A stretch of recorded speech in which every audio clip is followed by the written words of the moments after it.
The Texas heat was unbearable that summer, the kind that made sweat stick to the back of your neck no matter how much you tried to stay cool.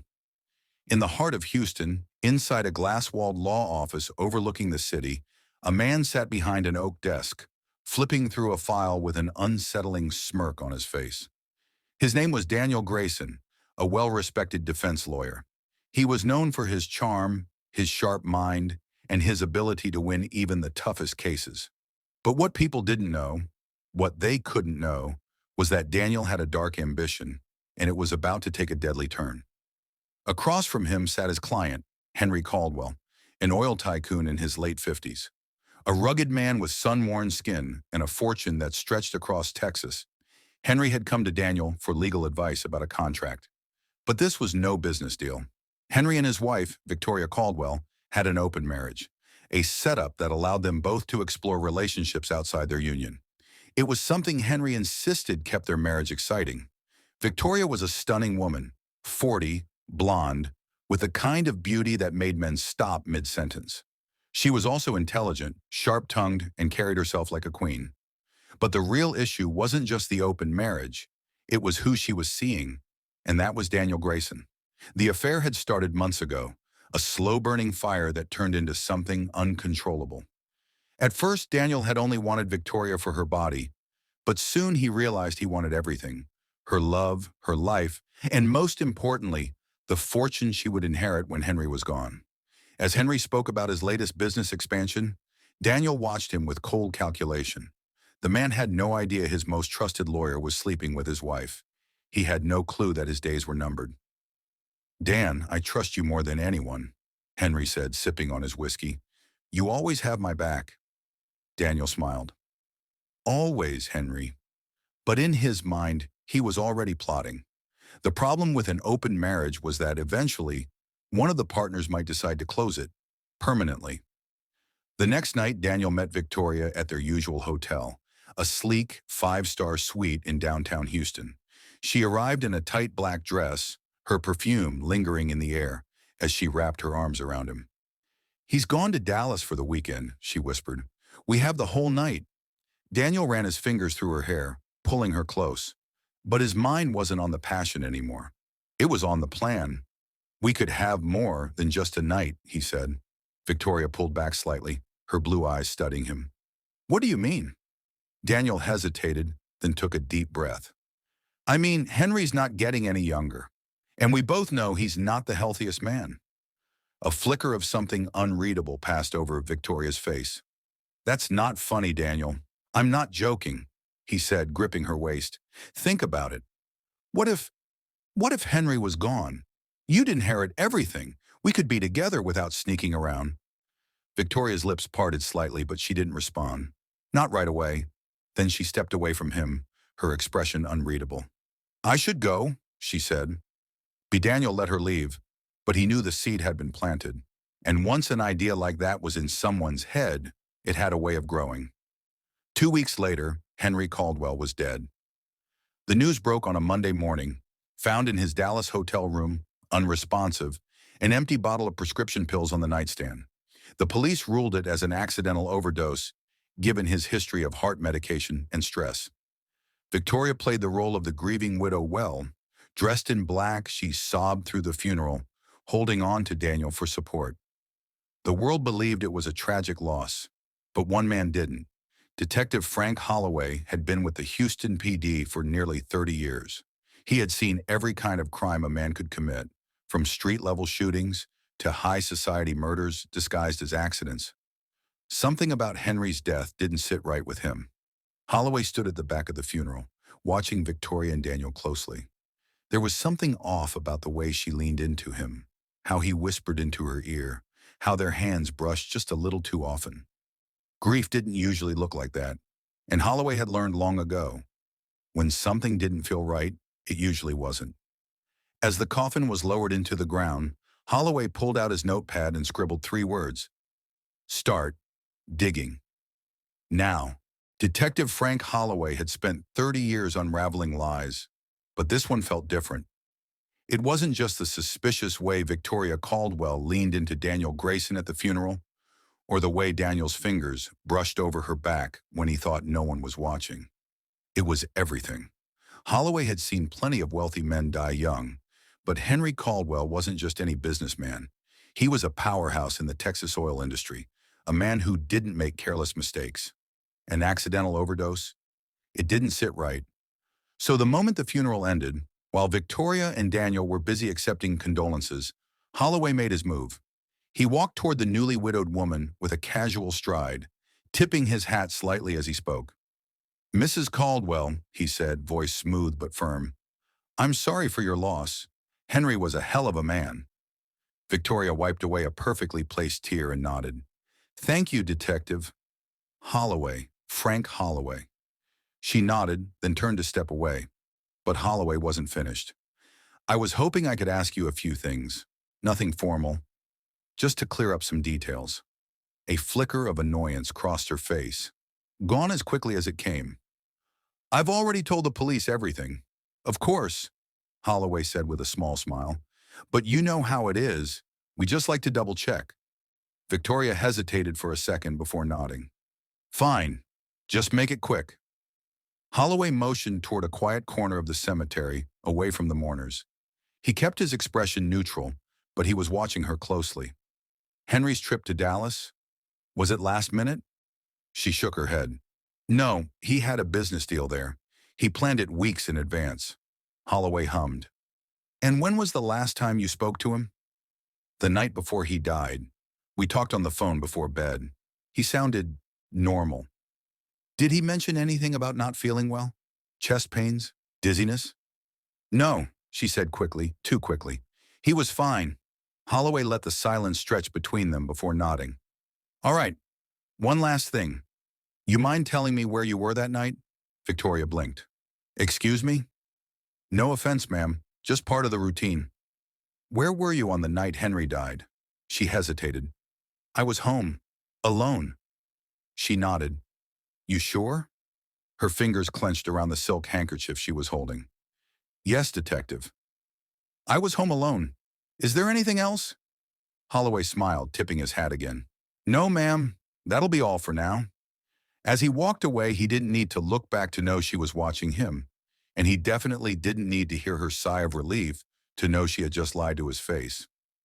Back at his office, Holloway leaned back in his chair, staring at the coroner's report spread out on his desk.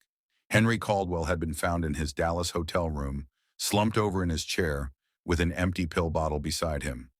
The official cause of death was listed as a fatal overdose of heart medication. But something stood out. The tox report.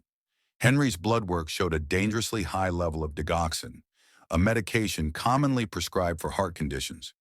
But here was the problem. While Henry had been taking it for years, the levels in his system were too high, almost as if someone had deliberately tampered with his pills. Holloway sat forward, running his hand over his jaw. So Henry didn't just take too much. Someone gave him too much. Murder. And Holloway had a pretty damn good idea of where to start digging. The first stop was Daniel Grayson's office. It was a sleek, modern high-rise in downtown Houston, the kind of place where men in tailored suits made powerful decisions over $100 whiskey. Holloway stepped inside, greeted by a young secretary with sharp nails and an even sharper stare. "Do you have an appointment?" she asked. "Nope," Holloway said, flashing his badge. "But I figure Mr. Grayson won't mind." Daniel's office was all glass and dark wood, designed to intimidate. The man himself was just as polished, tall, fit, dressed in a tailored navy suit that probably cost more than Holloway's entire wardrobe. "Detective," Daniel said smoothly, standing to shake his hand. "What can I do for you?" Holloway didn't bother with small talk. He dropped the coroner's report on the desk and slid it toward Daniel. "You were Henry Caldwell's lawyer, right?" Daniel's jaw tightened just slightly. "Yes, why? You handled his will?" "That's right," Holloway nodded. "That means you know who inherits his assets." Daniel leaned back. "His wife, obviously, Victoria Caldwell." Holloway let the name linger. "And you two have been close, haven't you?" Daniel's expression didn't change. "Victoria's a client and a friend. Losing her husband has been hard on her." Holloway smirked. "I bet. Must be real tough, losing a husband and inheriting millions." Daniel's fingers tapped against the desk. Detective, if you have a point, I'd appreciate it if you got to it. Holloway picked up the coroner's report, flipping it open. Henry's death. It wasn't just an overdose. The levels in his system were off the charts, almost like someone tampered with his medication. For the first time, Daniel's polished facade cracked. A tiny flicker of something, annoyance, worry, crossed his face. Are you saying Henry was murdered? That's exactly what I'm saying. Holloway leaned forward, voice low and sharp. And I think you and Victoria know a hell of a lot more than you're letting on. Daniel exhaled slowly, standing from his desk. I don't appreciate what you're insinuating, Detective. I'm not insinuating. I'm stating facts. And here's another one. You had motive, counselor. Victoria had motive.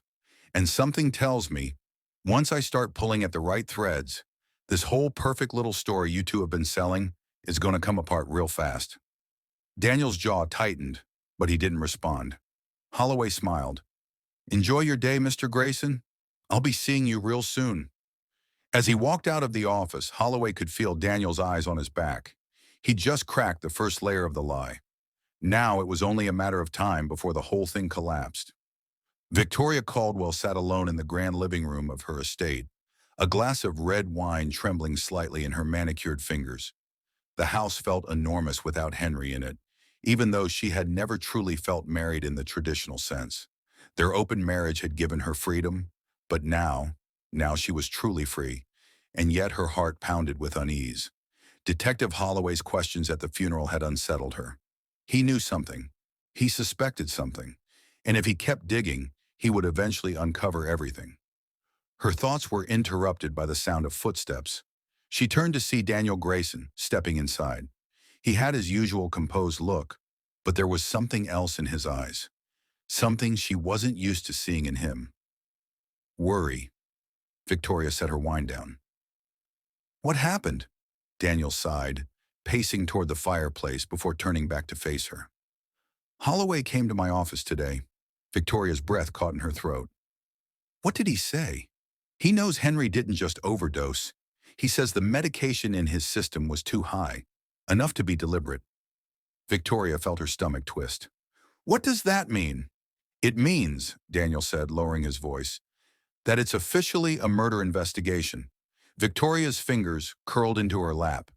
This wasn't supposed to happen. The plan was simple. Henry would die of an accidental overdose, no suspicion, no investigation. And then she and Daniel would be free to be together, free to enjoy the fortune she had inherited. But now Holloway was picking at the threads, and the whole thing was starting to unravel. You told me it would look like an accident, Victoria whispered sharply. Daniel's expression hardened. It did. But we underestimated Holloway. Victoria stood, crossing her arms. So what do? We stay calm, Daniel said. We stick to the story. You were home alone that night. I was in Houston. Henry was in Dallas by himself. Victoria shook her head. But what if he finds out? What if someone saw me that night? Daniel stepped closer, gripping her arms. Listen to me. No one saw you. No one knows anything. We were careful. Victoria searched his eyes, trying to believe him. But something in her gut told her this wasn't over. Not even close. Detective Frank Holloway sat at his desk, a cup of stale coffee in one hand and Henry Caldwell's autopsy report in the other. He had been staring at it for hours, going over every detail. Henry had been in Dallas alone. No signs of forced entry in his hotel room. No witnesses saw anything unusual, but someone had tampered with his medication. Someone had made sure he wouldn't wake up. Holloway pulled out a separate file, Victoria Caldwell's financial records. In the weeks leading up to Henry's death, she had made some interesting purchases: jewelry, expensive clothes, even a down payment on a vacation home. It wasn't uncommon for wealthy women to spend lavishly, but this was different. She had been spending as if she knew she was about to come into a massive inheritance. And then there was Daniel Grayson. The man had been Henry's lawyer for years, but Holloway had a gut feeling this went beyond a professional relationship. With a sigh, he leaned back in his chair and reached for his phone. Detective Holloway, a familiar voice answered. Dr. Reese, Holloway said, referring to the forensic toxicologist handling Henry's case. I need you to confirm something for me. What's that? Could someone have slipped Henry extra pills without him noticing? Dr. Reese was quiet for a moment. Then he said, "Actually, I was about to call you. We ran another test on his system. The pills he ingested had traces of ground powder mixed in." Holloway frowned. Meaning? Meaning, Dr. Reese said, that someone crushed additional doses into his food or drink. Holloway sat up straighter. So he didn't just take extra pills. Someone fed them to him. Exactly. That changed everything. It wasn't an overdose. It wasn't a mistake. It was murder. And someone had been close enough to Henry to poison him without him realizing it. Holloway hung up and grabbed his coat. He had his next stop in mind. The Caldwell estate was a sprawling mansion outside Houston, with white columns, expensive landscaping, and an iron gate designed to keep people like Holloway out. But he wasn't one to be intimidated. Victoria answered the door, dressed in a silk robe, her blonde hair in loose waves. She looked like she had just woken up, but Holloway doubted that. "Detective," she said, feigning surprise. "This is unexpected." "I tend to show up that way," Holloway replied with a smirk. "Can I come in?" Victoria hesitated for just a second before stepping aside. Of course. The inside of the house smelled of vanilla and expensive furniture polish. Holloway took his time looking around, letting the silence build before he spoke. "I just got the final toxicology report," he said. "Turns out Henry didn't just take too many pills. Someone gave him extra, crushed them into his food or drink." Victoria's grip on her robe tightened slightly. "That's horrible. It is," Holloway agreed, "which is why I'm here.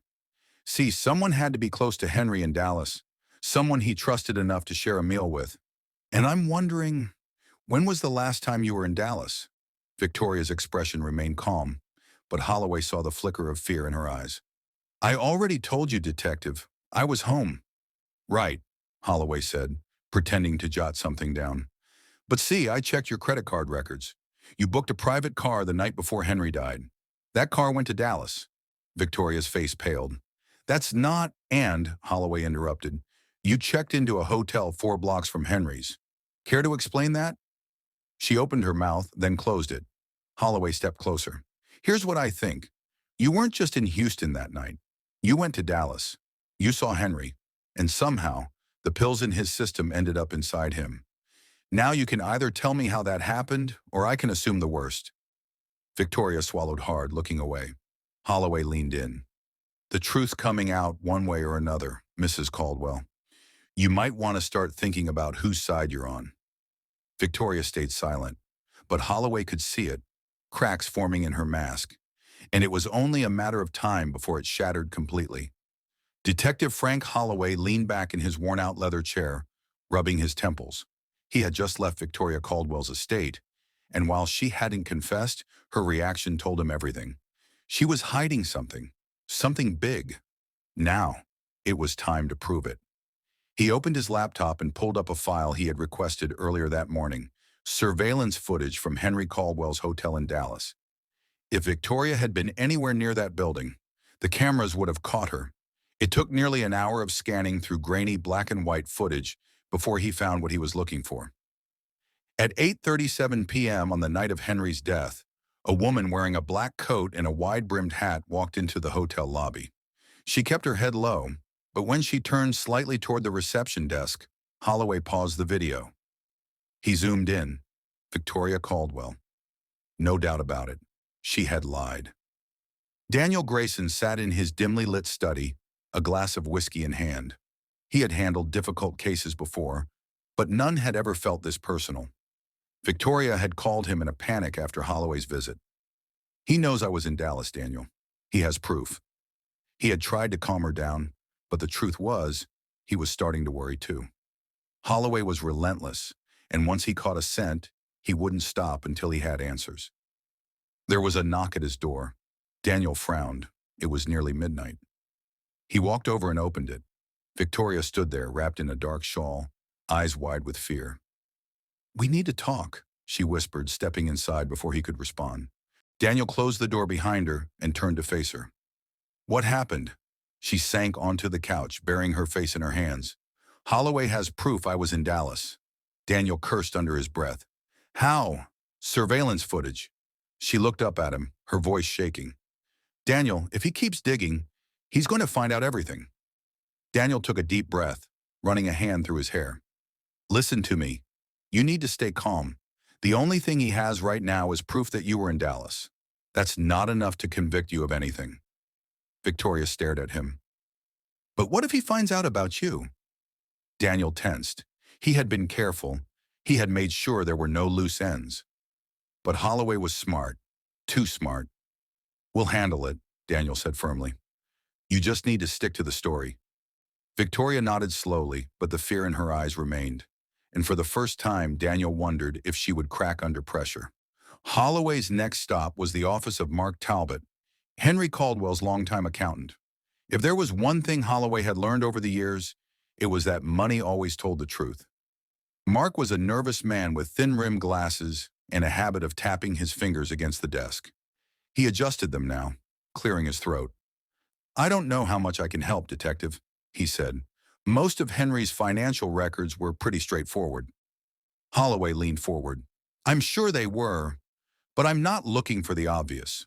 I want to know if you noticed anything unusual, any sudden changes in Henry's finances before his death. Mark hesitated. Then he pulled out a folder and slid it across the desk. Actually, there was something strange. Holloway opened the folder and scanned the documents inside. What he saw made his stomach tighten. 1 week before Henry's death, he had contacted his lawyer, Daniel Grayson, to change his will. The new version was never finalized, but the draft stated that Victoria would no longer inherit everything. Instead, a significant portion of Henry's estate was set to go to charity, and another large portion was to be placed in a trust for his yet-to-be-born children. Holloway looked up. Let me guess. Victoria had no idea about this? Mark shook his head. No, and I doubt she would have been happy about it. Holloway sat back, exhaling slowly. Victoria had every reason to want Henry dead before that will could be changed. And Daniel Grayson? He was the only person who had known about the change before Henry's death. It wasn't just about love anymore. It was about money. And now Holloway was certain. Daniel wasn't just helping Victoria. He was part of the murder. Daniel sat in his office the next morning, pretending to focus on legal briefs while his mind raced. Then his secretary's voice came through the intercom. Detective Holloway is here to see you. Daniel's heart skipped. He took a slow breath, smoothing out his tie. Then he pressed the button. Send him in. Holloway walked in, hands in his pockets, his usual smirk in place. Daniel gave a polite nod. Detective, to what do I owe the pleasure? Holloway sat across from him, placing a file on the desk. I've been doing some digging. Daniel forced a smile. I'm sure you have. Holloway flipped open the file. Did you know Henry was about to change his will? Daniel's fingers tightened slightly on his desk, but his expression remained neutral. I handle a lot of clients' legal affairs, Detective. I don't keep track of every detail. Holloway tapped the file. Well, here's a detail you might want to remember. Henry was planning to cut Victoria out of most of his estate. Daniel shrugged. That's his right. Holloway leaned forward. And yet he died before it could be finalized. Convenient, don't you think? Daniel's jaw clenched. Are you accusing me of something, Detective? Holloway smiled. I don't accuse. I just investigate. And right now you're at the center of this investigation. Daniel met his gaze, keeping his voice calm. Then I suggest you find some real evidence before you come into my office making insinuations. Holloway studied him for a moment, then he stood. Oh, don't worry, counselor. I will. Daniel watched him walk out, his pulse pounding. Holloway was closing in. And if they didn't do something fast, everything would fall apart. Detective Frank Holloway stood outside Grayson and Associates, staring at the imposing glass doors. His gut told him he was onto something big. But gut feelings weren't enough. He needed rock-solid evidence. As he walked inside, the receptionist gave him a nervous glance. His reputation as a relentless investigator had followed him here. Good morning, she said, forcing a smile. Morning, Holloway replied, flashing his badge. I need to speak to Daniel Grayson again. She hesitated. Mr. Grayson is in a meeting. Tell him it's urgent, Holloway said, his voice firm. The receptionist swallowed and picked up the phone. A few moments later, she nodded. Go ahead, he'll see you. Holloway smirked. Damn right he will. Daniel Grayson sat behind his polished mahogany desk, his expression cool and composed. But Holloway noticed the tightness in his jaw, the stiffness in his posture. He was nervous. Detective, Daniel said smoothly. Back so soon? Holloway didn't sit down. He placed a folder on Daniel's desk and flipped it open. Henry Caldwell's financial records, he said. Turns out he was about to rewrite his will before he died. Daniel arched an eyebrow. And you were the one handling it. Holloway leaned in. That means you knew Victoria was about to lose her fortune. Daniel gave a small, unimpressed chuckle. I handle hundreds of wills, detective. Clients change them all the time. What's your point? My point is, Henry never got to sign it. Holloway let the silence stretch. And you just so happened to be the last person to see him before he died. Daniel's fingers twitched slightly. Holloway caught it. I was his lawyer, Daniel said, his tone measured. Of course I saw him. Holloway nodded. Sure. And I bet you have a solid alibi for the night of his murder? Daniel didn't blink. I was at home. Holloway smiled. That's funny because your cell phone pinged off a tower near Henry's hotel that night. A flicker of something, fear, crossed Daniel's face. It was gone in an instant, but Holloway had seen it. Daniel leaned back. Unless you have actual evidence, detective, I suggest you stop harassing me. Holloway smirked. Oh, don't worry, counselor. I'll be back, with proof. As he turned to leave, he noticed Daniel's hand gripping the armrest tightly. Yeah, you're scared now, aren't you? That evening, Victoria Caldwell sat in Daniel's car, parked in a deserted lot near the outskirts of Houston. This is bad, she whispered, glancing around anxiously. Holloway is on to us. Daniel's fingers drummed against the steering wheel. We stick to the plan. No confessions, no mistakes. Victoria swallowed hard. I'm not sure I can do this, Daniel. He knows I lied about being in Dallas. Daniel turned to her sharply. Then stick to the news story. You were there to surprise Henry, but you left when you saw him with another woman. Victoria's lips trembled. But that's not what happened. Daniel's grip on the steering wheel tightened. It is now. A tense silence filled the car. Then Victoria's phone buzzed. She glanced at the screen. It was Holloway. Her heart pounded. He's calling me. Daniel took the phone from her and rejected the call. Don't answer. Victoria's breath came in short gasps. Daniel, what if he already knows the truth? Daniel exhaled slowly, gripping her wrist. Listen to me. We've come too far to fall apart now. You want Henry's fortune? You want to be free? Then stick to the story. Victoria nodded shakily. But deep down, doubt gnawed at her. Holloway was too good, and she was starting to wonder. Had Daniel really covered their tracks as well as he thought? Back at his office, Holloway paced. Something wasn't adding up. Daniel and Victoria were too calm, too rehearsed. Then a thought struck him. What if Daniel wasn't just covering for Victoria? What if he had orchestrated the whole thing? Holloway grabbed his phone and called Mark Talbot, Henry's accountant. Mark, he said, I need you to check something for me. What is it? Did Henry Caldwell have any investments or properties under Daniel Grayson's name? There was a long silence. Then Mark exhaled sharply. Actually, there's something. Holloway's pulse quickened. Tell me. About a month before Henry's death, he made a large investment in a company called Grayson Holdings. Holloway's breath caught. Wait, Daniel has a company? Yes. And Henry funneled a lot of money into it. Holloway clenched his jaw. Of course. It wasn't just about Victoria. Daniel had been setting himself up for financial gain too. Henry's death wasn't just convenient, it was planned. The next morning, Holloway walked into his office, where his partner, Detective Lisa Carter, was waiting with a folder in hand. You're going to love this, Lisa said, handing it over. Holloway flipped through the documents. His eyes widened. It's a record of all transactions between Henry Caldwell and Daniel Grayson, Lisa explained. Grayson Holdings was bleeding money. If Henry had backed out, like he was planning to, Daniel would have been ruined. Holloway let out a low whistle. So Henry wasn't just changing his will, he was cutting off Daniel financially. Lisa nodded. And guess who stands to inherit all of Henry's business investments now? Victoria, Lisa smirked. Exactly. Holloway shut the folder with a thump. It's time to bring them both in. Lisa raised an eyebrow. On what charge? Holloway grinned. Conspiracy to commit murder. Detective Frank Holloway stood outside the Caldwell estate, his badge gleaming under the soft glow of the porch lights. It was late, but he had no intention of waiting until morning. Victoria Caldwell was inside, and Holloway knew she was sitting on a time bomb. He knocked twice. A few moments later, the door creaked open. Victoria's face appeared, eyes red-rimmed, mascara smudged. She had been crying. "Detective," she whispered, gripping the doorframe. "What do you want?" Holloway studied her carefully. The cracks were showing. "We need to talk, Mrs. Caldwell." Victoria hesitated. Then, without a word, she stepped aside. Holloway entered, taking in the dimly lit living room. It was eerily silent. Victoria sat on the edge of the couch, arms wrapped around herself. "I already told you everything."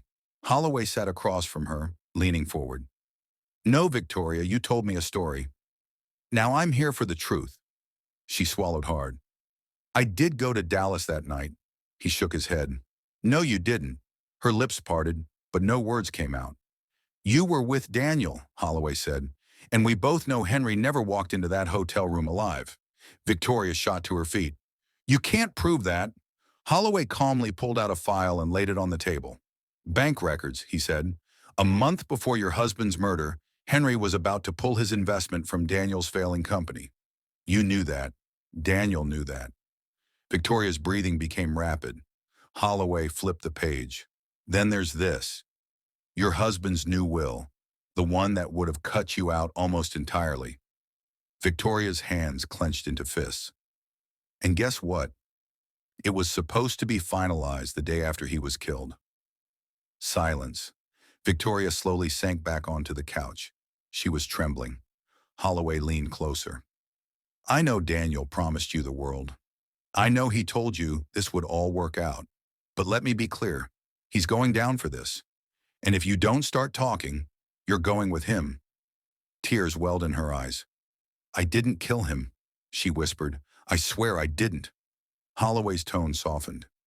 "Then tell me who did." Victoria hesitated. Then in a voice barely above a whisper, she said, "Daniel." Across town, Daniel Grayson was sitting in his office, swirling a glass of whiskey in his hand. His phone buzzed. A text from Victoria. "We need to talk." Now Daniel frowned. Something felt off.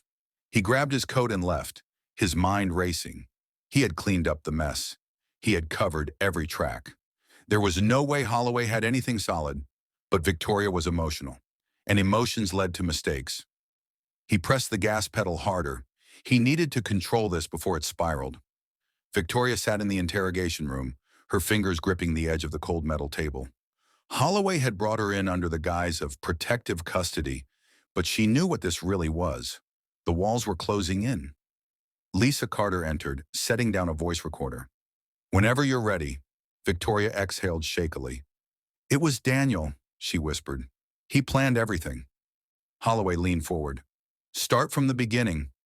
Victoria nodded, her voice trembling. "Henry and our marriage was falling apart. I was having an affair with Daniel." Lisa didn't flinch. "Go on." "One night, Henry found out. He told me he was changing his will. He said I wouldn't get a penny." She swallowed. "I told Daniel, and that's when he came up with the plan." Holloway remained silent, letting her talk. "He said it would be easy. Henry always stayed at that hotel when he was in Dallas.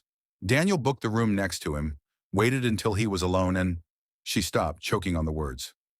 Lisa gave her a moment. "He killed Henry." Victoria nodded. "Then what?" Holloway asked. "He staged the scene," she said, her voice hoarse. "He made it look like a robbery gone wrong. He wiped everything down and left through the service exit." Lisa exchanged a glance with Holloway. "And what about you? Where were you?" "I was at home," Victoria said. "Daniel told me to act normal, but when I saw Henry's body the next day, I couldn't handle it." Holloway nodded. "And now?" Victoria squeezed her eyes shut. "Now I just want it to be over." Daniel walked into Victoria's house, his eyes scanning the room. She was sitting in the dimly lit living room, her hands folded neatly in her lap. He narrowed his eyes. "What's wrong?" Victoria looked up at him, her face pale. I can't do this anymore, Daniel. His jaw clenched. Do what? The lies. Daniel took a slow step forward. Victoria, what did you do? A voice rang out behind him. She told the truth. Daniel spun around. Holloway stood in the doorway, gun drawn. Behind him, two uniformed officers moved in. Daniel's face darkened. You set me up. Victoria's eyes filled with tears. I had to. Holloway stepped closer. Daniel Grayson, you're under arrest for the murder of Henry Caldwell. Daniel's face twisted in rage. You stupid bitch, he spat at Victoria. You think they'll let you walk away? Victoria flinched but said nothing. As the officers cuffed him, Daniel turned to Holloway. You don't have a case. Holloway smirked. Oh, we do. And when the jury hears Victoria's testimony, you're done. Daniel sneered but said nothing as they dragged him away. Victoria let out a shaky breath, watching as the man she once loved disappeared out the door. She was free, but at what cost? The courtroom buzzed with hushed voices as the trial of Daniel Grayson began. Reporters filled the benches, cameras flashed outside the courthouse, and legal analysts debated on morning shows whether the high-profile Texas lawyer could wiggle out of a murder conviction. But Detective Frank Holloway knew the truth. This wasn't just about murder. It was about greed, betrayal, and justice finally catching up.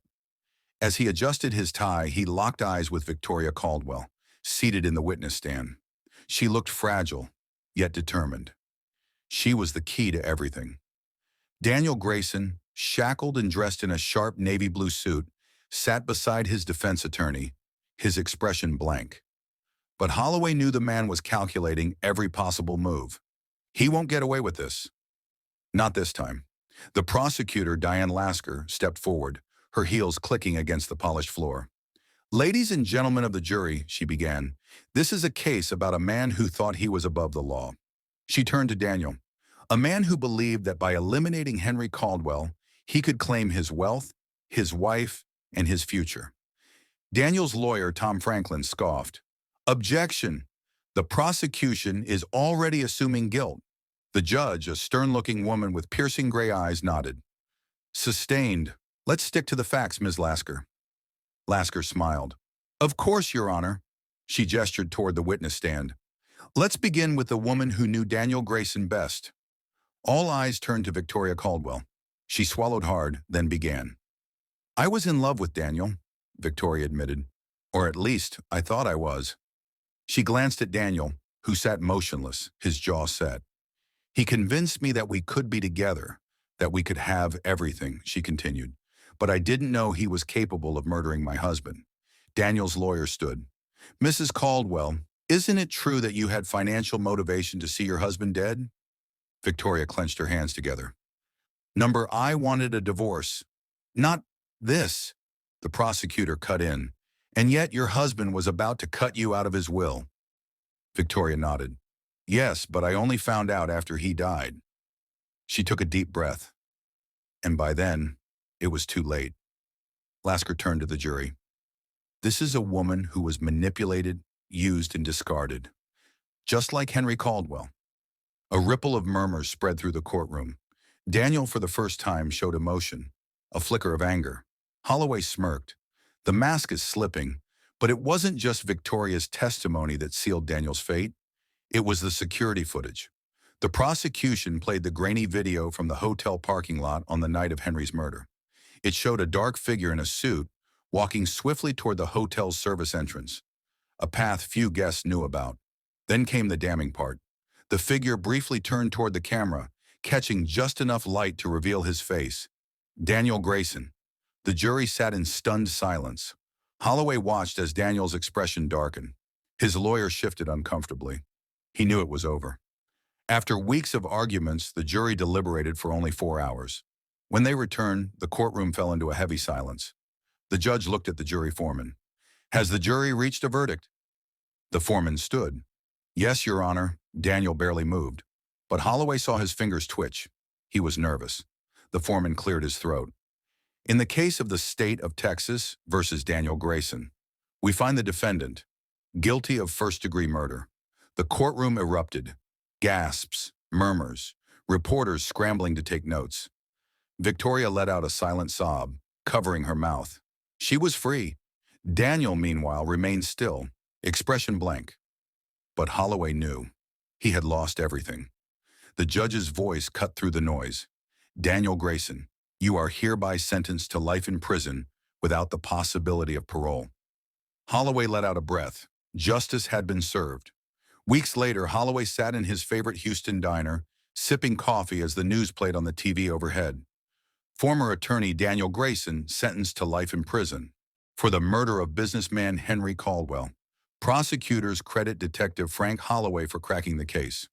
Holloway smirked. Another case closed. Across the city, Victoria Caldwell packed a small suitcase.